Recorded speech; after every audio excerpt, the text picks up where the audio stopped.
welcome to another game review on Story Theory. Today I'm going to be reviewing Detroit Become Human. So this game follows the path of three different androids. One belongs to a rich older gentleman who is a painter. One belongs to a terrible person living in the slums of Detroit, which is where the game takes place. And the other is the partner of a police detective. So the entire point of the game is to make choices and decisions throughout the journey of each one of these characters that can minimally or drastically have an influence in not only the ending of the chapter, but also the ending of the game. Unfortunately, during my playthrough, I missed some minute details that could have changed the ending for me completely. But I ended up getting the least common ending, or from what I have read, the worst ending of the game. And I know it's the least common ending because the game provides you with the stats of what other players have chosen for their choices as well. So without revealing too many spoilers, I'm going to go through each one of my categories, how I scored them, and then give the game a final score at the end. As always, I'm going to start with narrative. The character development and plot are easily the best portions of this game. How each of the backstories of the protagonists help to develop their own character arc throughout the game, and every scenario that they are dropped into and found themselves in help you make those major decisions for each character. And that's something else I really enjoyed, how each of the major decisions kind of makes you go with your gut, because the time frame on the decision is so quick. You have maybe just a split second, or 2 to 3 seconds to make your decision between I'm going to go this way or this way, or I'm going to save somebody or I'm not going to. And each of those decisions, because you have to make them so fast, felt very impactful, and you knew that they were going to have a drastic influence on the possible endings of the game. The only reason I didn't give this category a 10 out of 10 is because when you're going through the game, it really makes you want to explore and find all the minute details, which is something that I personally do with every one of these games, and I try to explore and find as many Easter eggs and hidden items as I can. But I did miss a very small detail which could have had major ramifications on the possible outcomes of my playthrough. And missing that one tiny detail I don't think should have had such a massive influence on my possible outcomes. So that is the only reason I took off a couple points here, because if I would have seen that tiny detail, it would have changed the end of my game completely. But since I missed that, it's the reason why I scored narrative in 8 out of 10. Moving on to gameplay. I thought each one of the maps and level designs was very well done for each of the characters. They do have drastically different backstories, and it's interesting to see how you react with each different character based on the situation that you're dropped in. Take the partner of the police detective, for instance. You have to use him to find different clues and figure out murders and figure out which one of the androids is the deviant and where they went to. I really enjoyed that portion of the game. Sometimes it could be a bit boring, but if you're going to do your own playthrough of it, I highly advise you take the time to look around everywhere, because it can have a major impact on the result of the game at the end. That's not a spoiler, by the way. So the combat system was also very well done when you had to make quick decisions, the buttons popping up and which one you had to pick, and the time frame that you were able to make those quick decisions in. I thought it was just enough to give you the time to be like, I want to do this, but nope, I'm doing that, or something. It didn't give you a lot of time to make a decision, which is good. You want people to go with their gut instincts based on those main decisions, so that way they feel more impactful at the end of the game. The controls seem pretty standard for a game like this. There wasn't anything that jumped out to me like this was buggy or this was bad, I would have done this differently. So overall, I gave gameplay an 8 out of 10. Like I said, I thought it was really well done. There wasn't too much that I would have changed or done differently, besides maybe making the map design a little bit more interactive for each one of the zones. You have a pretty distinct path on what you're supposed to follow and where you're supposed to go. But if they had a few more interactive areas that are just like, little fun, offshoots or sidelines that you could do, I thought that would have been a good addition. The audio in this game was amazing. The voice acting particularly. I think each one of these 3 main voice actors did a phenomenal job. The music and the tone of the game definitely were fitting for each one of the scenes. I don't think anything was super out of place.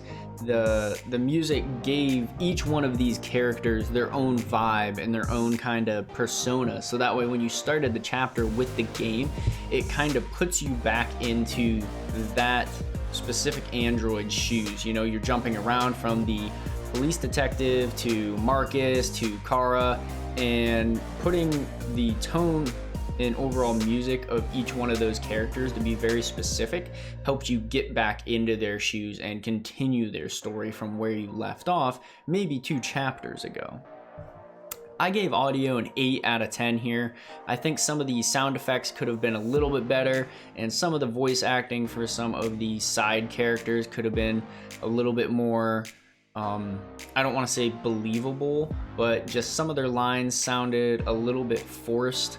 I don't have any specific lines in mind, but overall the audio was very good of the game, especially the music tone for each one of the main characters, and that's why I gave it an 8 out of 10.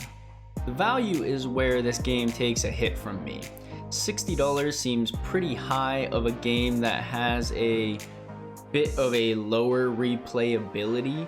So yes, you can go back and change your individual decisions at any point during a chapter and see how it affects the final outcome of the game.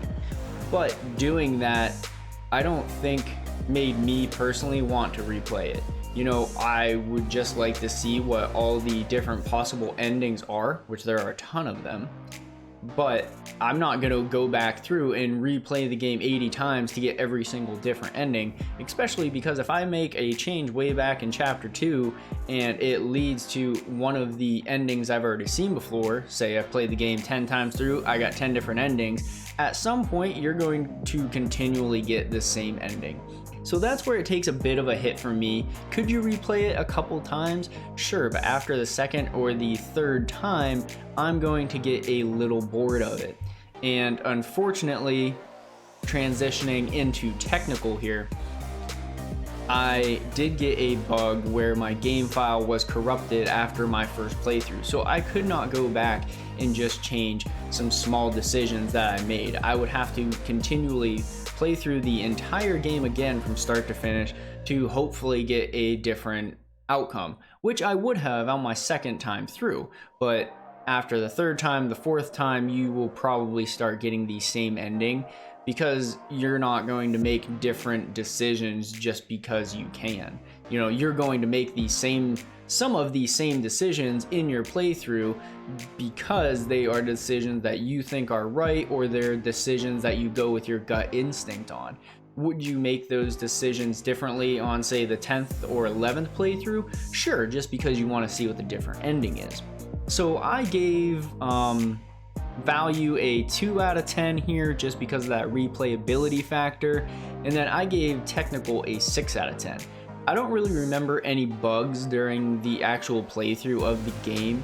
I think there were a couple things that I couldn't interact with or something like that, but having my game file be corrupted at the end of my first playthrough was frustrating. Could have been something with my PlayStation, I don't know.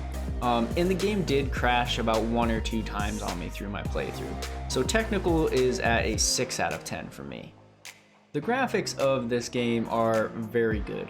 You can tell that the animators and designers took a lot of time and attention to detail when making the androids and the humans look almost exactly the same, with some minute differences, especially in the animations of each. I think that attention to detail is really important, and why I scored this category of an 8 out of 10. The scenery and the views of each chapter are also amazing, especially for Marcus's. I loved what they did with his story arc, and I feel like the scenery and what he goes through is just super powerful to get to the end of the game and making your final decisions with him. I gave the market category a 7 out of 10 because the game definitely lived up to its hype. It was very fun to play. I enjoyed every minute of it and seeing how each one of these protagonists go throughout their journey. The only thing that would make it better is if they had a sequel to it. That would be a major undertaking, especially if you were allowed to import your save file from the first game into the second game with every single different ending, and then you have to storyboard each one of those endings out for each one of the chapters. I mean, it could get absolutely insane with how much work a sequel to this game would be. But even if they did make a sequel that you didn't import your save file and say it goes off of 3 different characters around the same time frame, and they see, you know, what the first 3 main protagonists are doing, and it follows each one of their new journeys at the same time frame, that could still be fun and something new that they could consider doing a sequel for. So I did end up scoring social on this game because it does have a sharing with friends subcategory option. You do get to see how your friends on PlayStation chose each one of the decisions, or people around the world, and what percentage of people actually agreed with your decision and chose the same thing, or you know, if they chose something different, and you can see all those options. So that's why I gave social a 5 out of 10. There isn't really a multiplayer option, but the sharing with friends and seeing what other people picked I thought was pretty interesting. So after adding up all of my scores for each of the categories, it brings me to a 7 out of 10 final score for Detroit Become Human. Like I said, I really enjoyed the game. I would go back and play it again if my save file wasn't corrupted, just to change some of the decisions that I made and look for some of those minute details that would have completely changed the ending of the game for me. So I hope you're enjoying my game review playlist. Please check out some of my other game reviews, and I'll see you in the next one.